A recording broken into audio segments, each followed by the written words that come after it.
Hey, before you do anything else today, I need you to stop and listen to this. Because what I'm about to share with you could save you from a nightmare that thousands of Canadians are walking straight into right now. And most of them have absolutely no idea it's coming. If you are retired, if you are a senior, if you spend part of your year in the United States or anywhere outside of Canada, this video is specifically for you. And I'm going to be straight with you, the way I would talk to my own parents, my own grandparents. No sugarcoating, no filler. Just the truth about what is happening with your bank account, what the CRA is watching for in 2026, and what you need to do right now to protect the money you worked your entire life to save. So let's get into it. Here's the question I want you to honestly ask yourself right now. How much money do you currently have sitting in your regular bank account? Not your RRSP, not your TFSA, not your GIC. I mean your everyday checking or savings account at TD, RBC, Scotiabank, CIBC, wherever you bank. How much is sitting there right now? If the answer is more than $10,000, and especially if it's more than $50,000, then this video is urgent for you. Because in 2026, the Canada Revenue Agency has significantly increased its monitoring of Canadian bank accounts. And the banks themselves are now required to report certain transactions and balances in ways that many Canadians simply are not aware of. And here's the scary part. You do not have to be doing anything wrong. You do not have to be hiding anything. You could be a completely honest, law-abiding Canadian who just likes to keep their savings nearby and feel safe, and you could still end up with a letter from the CRA, an audit, or worse, a frozen account. This is very important, so please stay with me. Let me explain what is actually going on, because a lot of people think CRA only goes after businesses or rich people who are cheating the system. That is simply not true anymore. In recent years, and especially heading into 2026, the CRA has been given more tools, more technology, and more resources to look at ordinary Canadians. We are talking about people just like you, retirees, people living on pension income, CPP, OAS, people who sold a home and have some money sitting around, people who received an inheritance, people who have been carefully saving for decades. The CRA now has access to information from your bank that you probably did not know was being shared. Under Canadian law, specifically the Proceeds of Crime and Terrorist Financing Act, banks are legally required to report certain transactions to FINTRAC. That is the Financial Transactions and Reports Analysis Center of Canada, and FINTRAC shares that information with the CRA. This has been true for a while, but what is changing in 2026 is the threshold, the frequency of reporting, and the level of scrutiny being applied to what used to be considered totally normal financial behavior. Most people don't realize that every single transaction over $10,000 in cash is automatically reported to the government, not just big ones, not just suspicious ones, all of them. If you walk into your bank and deposit $10,001 in cash, that report is filed the same day. No questions, no warning, it just happens automatically. The bank does not have to tell you. Most people find this out only when it is too late. But here is what has changed, and what makes 2026 different. It is not just the big transactions anymore. The CRA and FINTRAC are now looking at patterns. They are looking at what is called structuring, which is when someone makes a series of smaller deposits that seem designed to stay under the $10,000 reporting limit. So if you are depositing $8,000, then $9,000, then $7,500 all within a few weeks, that pattern alone can trigger a report, even if every single dollar of that money is completely legitimate, even if it came from selling your car or your cottage or from an inheritance from a family member. The pattern itself raises a flag. Now let me tell you about the dangerous amount, and this is really where I need you to pay close attention. There is no single magic number that the CRA says is too much to keep in a bank account, but in practice, when your account balance consistently sits above $50,000 in a regular savings or checking account, you are entering a zone where the CRA is much more likely to take notice, especially if that balance is combined with large incoming or outgoing transfers, if you are receiving regular large deposits, or if the money does not seem to match the income you reported on your tax return. Think about that for a second. If you are retired and you are living on CPP and OAS, maybe $30,000 or $40,000 a year in declared income, but your bank account consistently shows $100,000 or more sitting there, the CRA's computer systems can flag that as a mismatch, and once you are flagged, you are on their radar. Even if you have a perfectly good explanation, even if the money came from selling your home or a life insurance payout or years of careful saving, you now have to prove it. And that process, the back and forth with the CRA, finding old records, writing letters, possibly hiring an accountant or a tax lawyer, that process is stressful, it is expensive, and for many seniors, it is genuinely traumatic. Let me share some examples with you because I think this becomes very real when you hear about actual situations. There was a woman in Ontario, let us call her Margaret, 71 years old, completely retired, no business, no side income, nothing complicated about her finances whatsoever. She sold her house after her husband passed away, and she received just over $300,000 from the sale. She put it all in her regular bank account because she was not sure yet what she wanted to do with it. She was grieving. She needed time to think. She figured the bank was the safest place.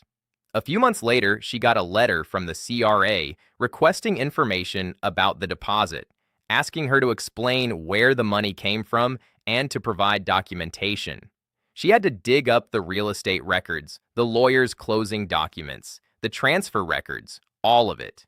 It took months, it cost her money, and it caused her enormous stress at an incredibly difficult time in her life. She did nothing wrong.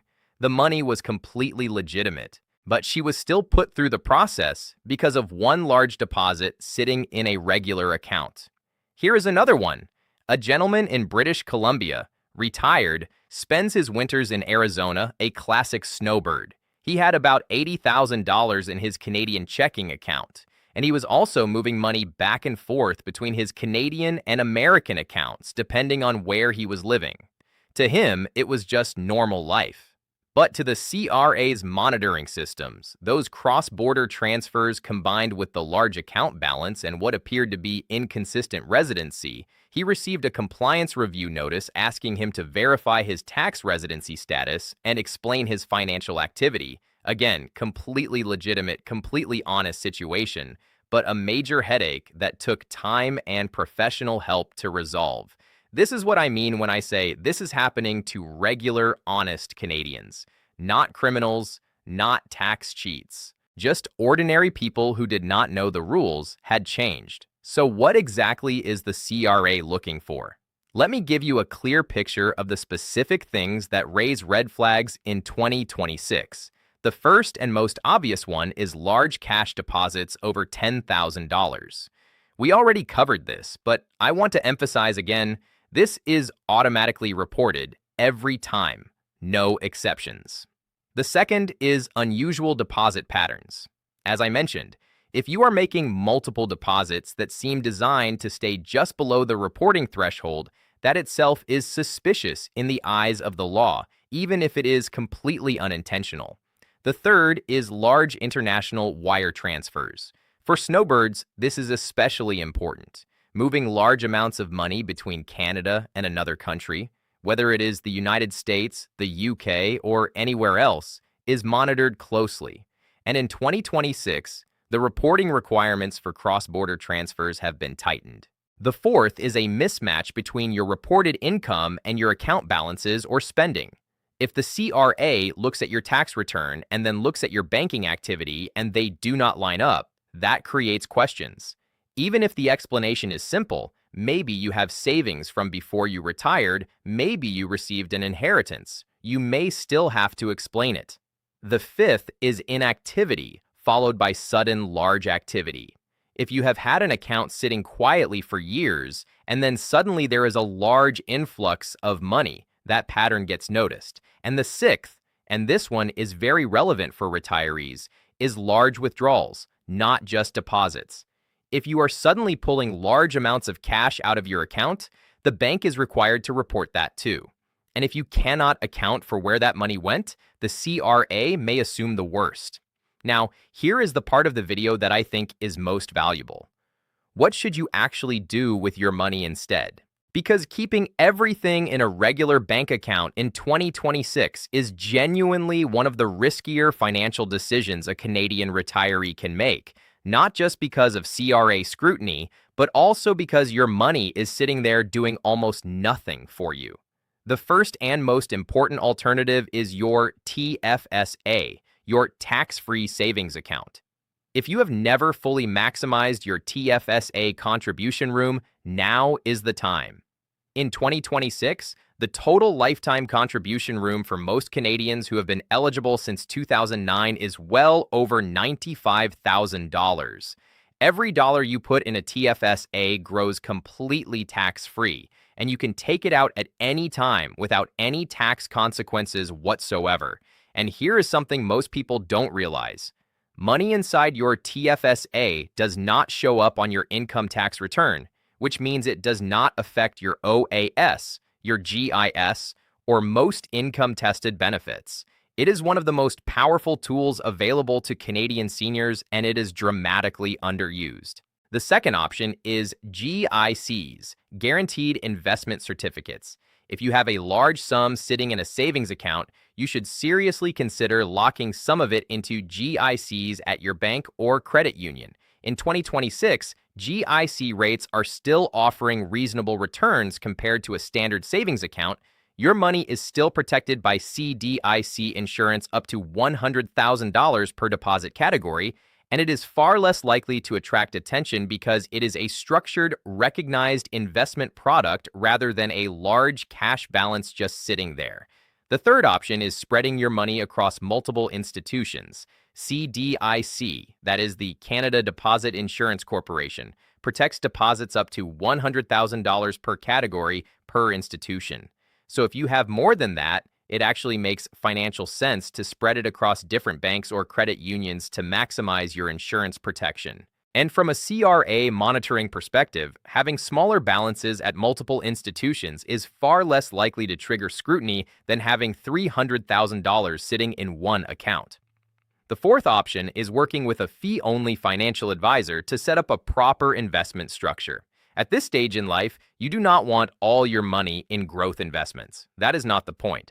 The point is a stable, structured plan where your money is working for you safely, it is protected, it is organized in a way that makes sense for your tax situation, and you are not sitting exposed with a big pile of cash in a regular account drawing attention.